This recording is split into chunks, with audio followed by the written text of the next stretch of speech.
सतनाम के जोत जलाए, मन खेला सच्चा रास्ता बताए। अमृत कुंड के पानी पावन औ कल्याणी, गुरु घासी बाबा के महिमा गूंजय धरती औ आसमानी।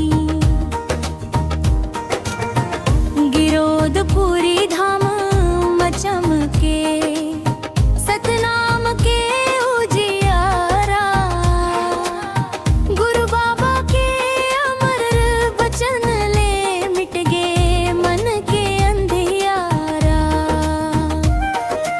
ऊंच नीच के भेद मिटाए, सबला एक समान बताए।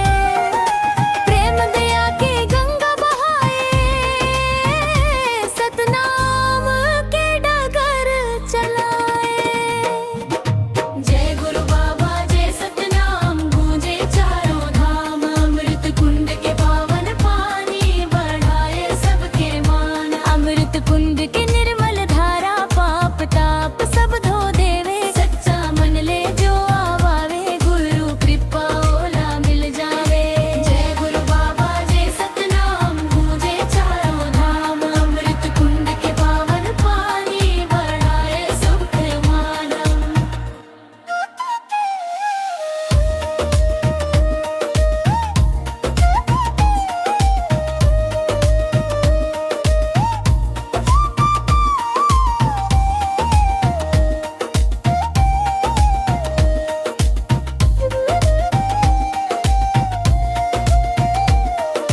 जैत खाम लहराए गगन मां, संदेशा में प्रेम के देखे। सत्य अहिंसा के रास्ता मां, गुरु बाबा हम न लाले थे। ढाल के बाली मुस्कावत है, ढाव गली हरियावत है।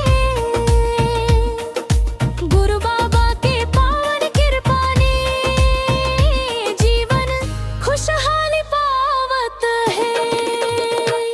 सतनाम के महिमा गावन, ढोल मंजीरा बाजन।